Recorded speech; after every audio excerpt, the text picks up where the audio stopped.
ফুলমালাতে নতুন একটা ভিডিও নিয়ে আসছি।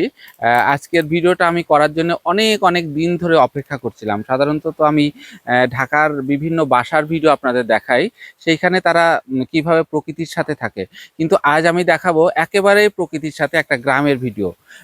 গ্রামের তো প্রকৃতির বিভিন্ন রকমের উপকরণ পাওয়া যায়। উনি কিভাবে প্রকৃতিকে ভালোবাসে এবং প্রকৃতির নানা উপকরণ দিয়ে ওনার ঘর বাড়ি সাজায় সেটাই দেখাবো। উনি কনকলতা, উনি পেশায় একজন শিক্ষক এবং কবিতা লেখেন। উনি ঘর বাড়ি সাজাতে প্রকৃতির বিভিন্ন উপকরণ ব্যবহার করে থাকেন এবং নিজেও সাজতে পছন্দ করেন। ওনার বাড়িতে যাচ্ছি, চলেন ওনাদের বাড়িতে আমি যাই, আপনারাও যান, দেখি ওনার বাড়িটা উনি কিভাবে সাজিয়েছেন।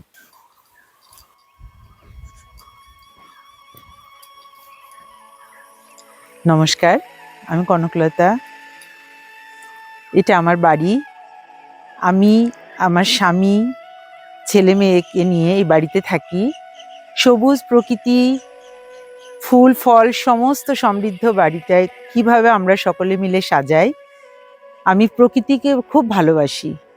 সেই প্রকৃতির সমস্ত রকম রং রূপ এগুলো দিয়ে কিভাবে আমাদের ঘরটাকে সাজাই সেটা দেখাবো।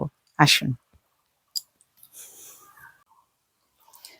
ঘুম থেকে উঠে ঘর নিকোনো, জল দিয়ে ঘর মুছে দেওয়া, সূর্যোদয়ের আগেই উঠান ঝাড়ু দেওয়া, উঠানের মাঝে লেপে জল দিয়ে আলো মাটি দিয়ে লেপে আমাদের রাস্তাটার সামনে একটু লেপে, রাস্তার সামনে একটু লেপে পরিষ্কার করে সে জায়গাগুলোতে ফুল দিই।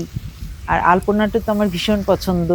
আলপনা দিই ঘরের দোরের সামনে, এবং যেখানে আমরা রাস্তা থেকে উঠে আসি তার সামনে যে লেপে রাখি আলো মাটি দিয়ে, সেখানে একটু আলপনা করি।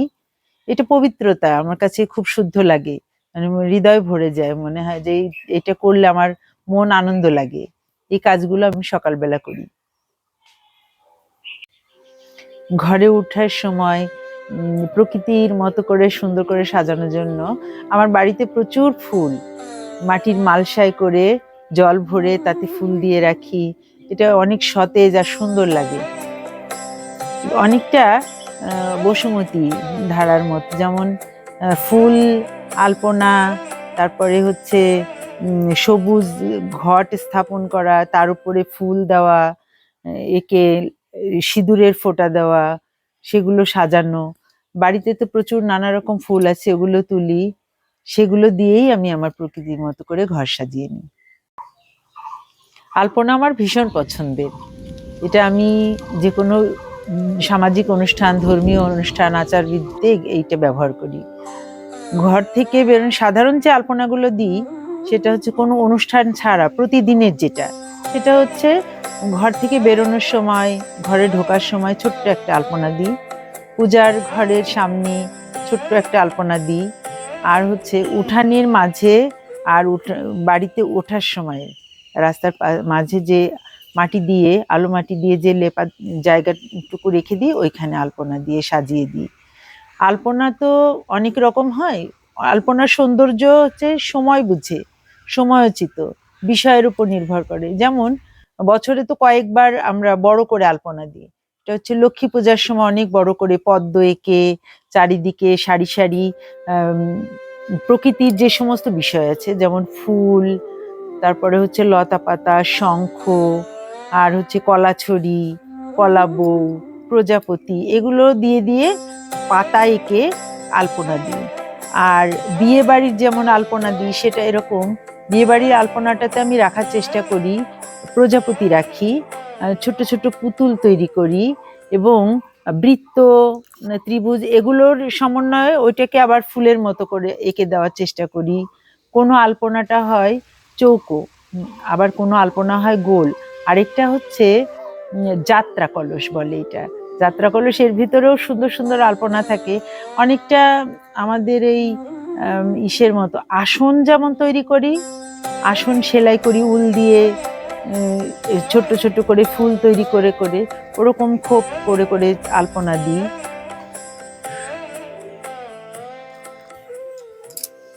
আলপনা দেওয়ার একটু বিশেষ রীতি আছে। সেটা হচ্ছে সাধারণত গ্রামের উঠোনগুলো তো গোবর দিয়ে নিকোনো হয়, তো সেখানে আলপনাটা চলে না, ঠিক রংটা উজ্জ্বল আসে না। আর এটা হচ্ছে গোবর দিয়ে লেপার পরেও শুধু মাটি দিয়ে ভালো করে বেশ মোটা করে লেপে দিয়ে ওটা শুকাতে দিতে হয়।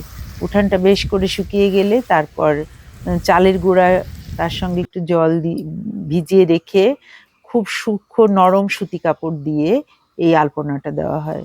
অনেকেই কেমিক্যাল রং ইউজ করে, আমি এটা ঠিক আমার মন থেকে ভালো লাগে না। আমি চালের গুঁড়াটা দিয়েই আলপনা দিতে বেশি পছন্দ করি। আলপনা দেওয়ার একটা দক্ষতা আছে, সেটা হচ্ছে এক এক এলাকায় এক এক ধরনের আলপনাগুলো বেশ প্রচলিত হয়। ঘর সাজানোর জন্য তো আমি সবসময় প্রকৃতির সব উপাদানই ব্যবহার করি, ফুল পাতা।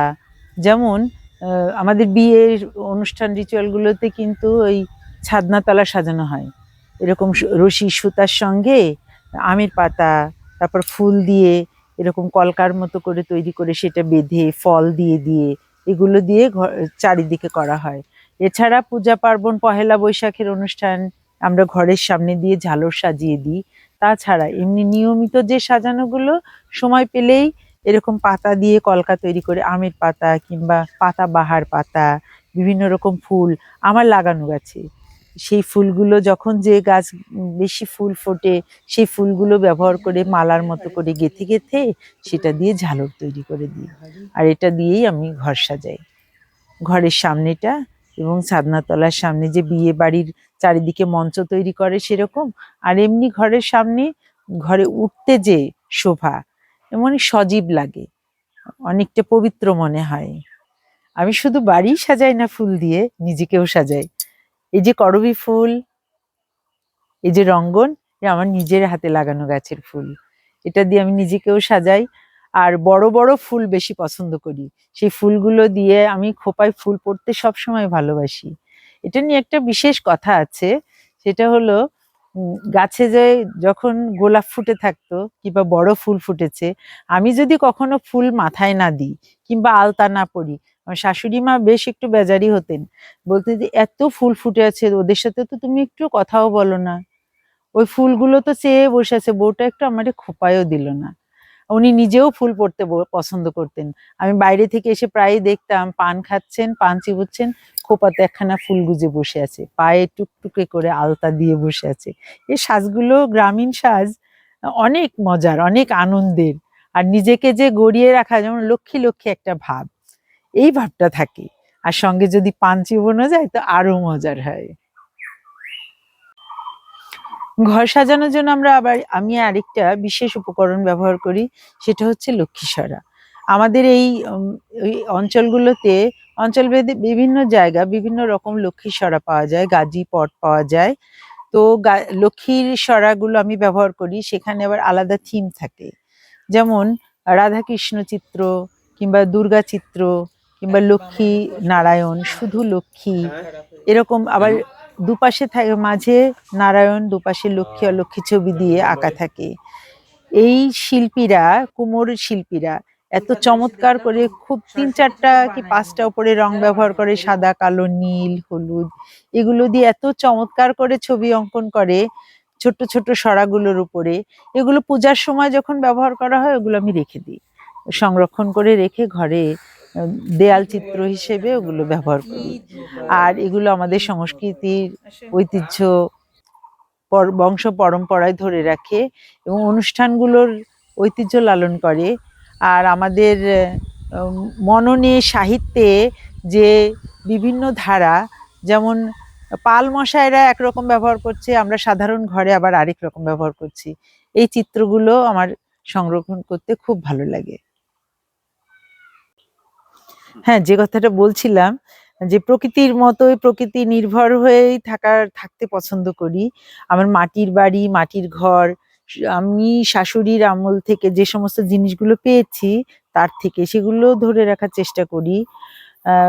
বাঁশের বেতের ঝুড়ি টুড়ি এগুলো তো ব্যবহার করি।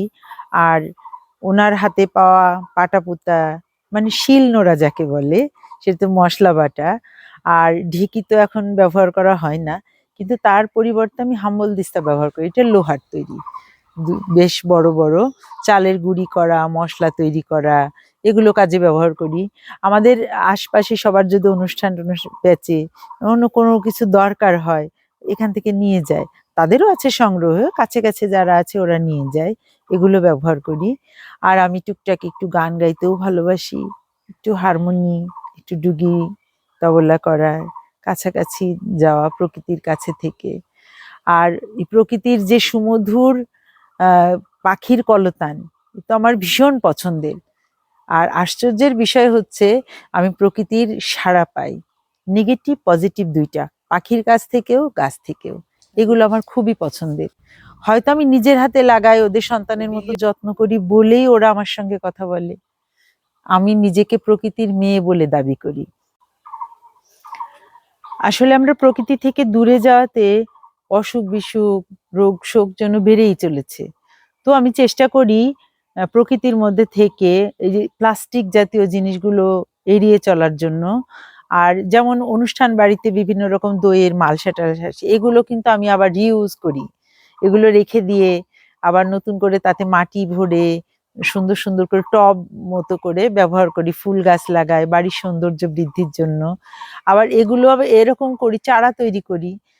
কেউ যদি এসে বলে যে বৌমা ফুল নেব, ফুল গাছ দাও, ডাল দাও, তা আমি তাদেরকে চারা তৈরি করে দেওয়ার চেষ্টা করি যেন নষ্ট না হয়। এই টবগুলো তৈরি করে এই ফুলের ডালগুলো যখন বেঁচে যায়, ফুল ধরা শুরু হয়, তখন আবার কেউ চাইলে আমি তাদেরকে দিও এটা। প্রকৃতি থেকে দূরে যেতেই আমাদের এত রোগ শোক নিত্য লেগেই আছে। তো আপনারা সবাই চেষ্টা করবেন প্রকৃতিকে ভালোবাসতে, আর একটু প্রকৃতির নিবিড় হয়ে কাছাকাছি আসতে। তো আজকে আমাদের বাড়িটা কেমন লাগলো, ফুলমালার সঙ্গে এই তথ্য শেয়ার করতে পেরে আমার ভালো লাগলো। আপনারা সবাই ফুলমালার সঙ্গে থাকবেন, আপনারা সাবস্ক্রাইব করে ফুলমালার সঙ্গে যুক্ত হয়ে যাবেন। আর নতুন নতুন তথ্য পাওয়ার জন্য, নতুন নতুন আপডেট ভিডিও পাওয়ার জন্য, তো আমাদের সঙ্গে থাকার জন্য অনেক অনেক ধন্যবাদ। নমস্কার।